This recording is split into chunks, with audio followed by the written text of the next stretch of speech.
आज के इस वीडियो में एक ऐसी कहानी देखने वाले हैं जिसको सुनकर शायद कहीं न कहीं आप अपनी जो अप्रोच है लोगों के प्रति पहले से बदलें। बिकॉज शायद कई बार हम अपनी ओपिनियन बहुत जल्दी ही डिसाइड कर लेते हैं किसी के बारे में और लेटर ऑन रिग्रेट करते हैं। So if you are having this type of mindset or this type of approach towards the people, इस वीडियो को एंड तक देखें क्योंकि ये वीडियो आपको मदद करेगा अपनी ओपिनियन लोगों के बारे में बनाने से पहले, और कहीं ना कहीं आपकी अप्रोच जब पहले से बदल जाएगी तो डेफिनेटली आप अपने रिलेशंस को बहुत बेहतर बना पाएंगे और आप एक अच्छा कम्युनिकेशन कर पाएंगे लोगों से। Because many times what happens के कम्युनिकेशन गैप की वजह से या हमारी अप्रोच गलत होने की वजह से हमें बहुत पछतावा होता है। तो बहुत ही शानदार सी कहानी है, कहानी को एंड तक देखिए ताकि एक बहुत अच्छा मैसेज आपको मिल पाए और आप अपने माइंडसेट पर, अपने एटीट्यूड पर, अपने रिलेशंस पर बेहतर से बेहतर काम कर पाए। बिकॉज जब भी आप कोई वीडियो हमारा देख रहे हैं इस चैनल पर तो मेनली आई फील के 3 चीजों पर इनडायरेक्टली बेनिफिट होता है, चाहे वो आपकी हेल्थ हो, चाहे वो वेल्थ हो या फिर आपके रिलेशंस हो। जब तीनों चीजें अच्छी रहेगी तो डेफिनेटली आप जीवन में पहले से ज्यादा ग्रो कर पाएंगे, अपने आप को बेहतर बना पाएंगे। तो कहानी एक मेहनती युवक के बारे में जो अपनी लाइफ में बहुत ज्यादा प्रोग्रेस करना चाहता है और उसके पास पहले तो जॉब नहीं होती है। वो जैसे तैसे कर एक जॉब हासिल करता है। उसका एक सपना है कि वो एक कार खरीदे और शुरुआत में चूंकि उसके पास इतने पैसे नहीं होते हैं तो वो धीरे धीरे पैसे जोड़ता है और पैसा इकट्ठा करता है। कुछ समय बाद उसकी शादी हो जाती है और एक बच्चा भी उसका हो जाता है।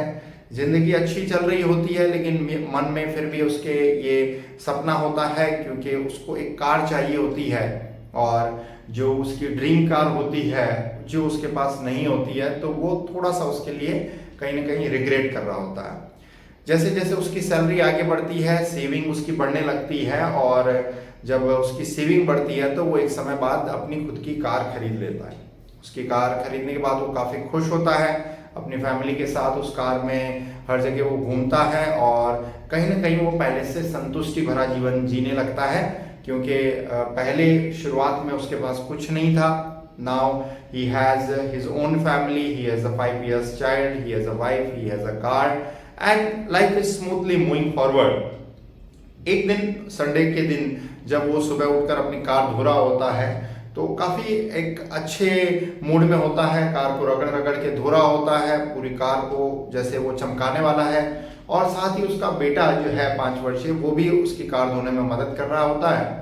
और कार के बाद में वो टायर्स को चमकाता है क्योंकि वो सोचता है कि आज संडे का दिन है और मैं अपनी फैमिली के साथ कहीं ना कहीं थोड़ा लॉन्ग ड्राइव पर जाऊंगा।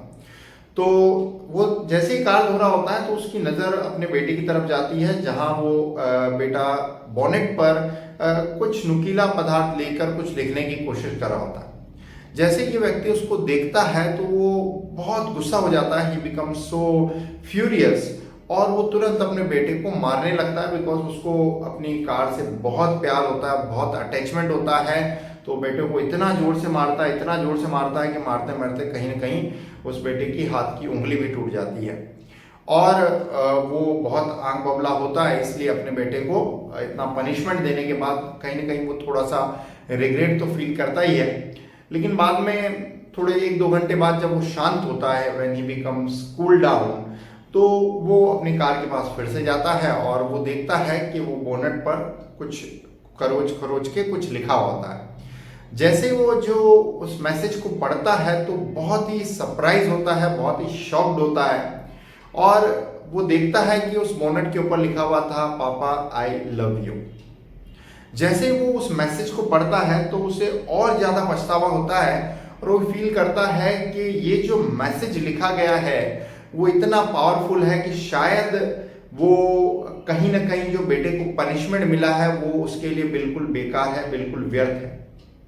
वो अपने बेटे के पास जाता है और कहीं ना कहीं उससे काफ़ी क्षमा याचना करता है और फिर वो उसे लॉन्ग ड्राइव पर भी लेकर जाता है। लेकिन फिर उसकी जो अप्रोच है वो कहीं ना कहीं आपको एक मैसेज यहाँ पर ये देगी कि जब भी किसी व्यक्ति के बारे में हम कोई एक राय बनाते हैं, whenever we are making opinion before the people, क्योंकि कार को नुकसान हुआ तो उस व्यक्ति ने ये सोच बनाई, ये अप्रोच बनाई कि ये मेरी कार को नुकसान कर रहा है, लेकिन कहीं ना कहीं वो जो प्यार अपने बेटे का दिखाई उसको नहीं दिया, उसीलिए उसने वो एक्शन लिया।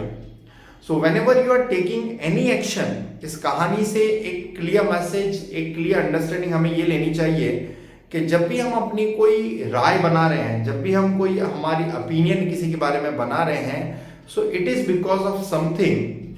तो वो राय बनाने से पहले, वो अप्रोच बनाने से पहले थोड़ा सा शांत होकर दूसरे एंगल से देखना चाहिए। कहने का मतलब, अगर वो व्यक्ति अपने बच्चे की पिटाई करने से पहले थोड़ा सा शांत भाव से वो ये देख लेता कि उसका बेटा उस कार पर क्या लिखने की कोशिश कर रहा है या क्या कहना चाह रहा है, तो शायद उसे गुस्सा नहीं आता, शायद वो अपने बेटे को इतना हैवी पनिशमेंट नहीं देता और इतना जो गलत फीलिंग है दोनों के बीच वो नहीं होती। सो कहीं ना कहीं इस कहानी से आप ये क्लियर मैसेज और क्लियर अंडरस्टैंडिंग ले सकते हैं कि कभी भी सेकंड एंगल को, सेकंड अप्रोच को देखना नजरअंदाज ना करें, because if you miss to see the other side of the coin, क्योंकि अगर आप कॉइन का एक हिस्सा ही देखेंगे तो आपको ये पता नहीं चलेगा कि कॉइन की वैल्यू क्या है। तो you have to look the both the angles of the coin, both the side of the coin. जैसे आप कॉइन की दोनों तरफ देखते हैं तो कहीं ना कहीं आप एक क्लियर अंडरस्टैंडिंग बना पाते हैं, क्लियर मैसेज प्राप्त कर पाते हैं। आई बिलीव इस कहानी के माध्यम से मैं अच्छा मैसेज आपको दे पाया हूँगा। अगर आपको कहानी अच्छी लगी या वीडियो अच्छा लगा है तो फैमिली मेंबर्स और फ्रेंड्स को जरूर शेयर करें। चैनल पर नए हैं तो सब्सक्राइब करें ताकि और भी ऐसे यूजफुल वीडियोस देख पाए।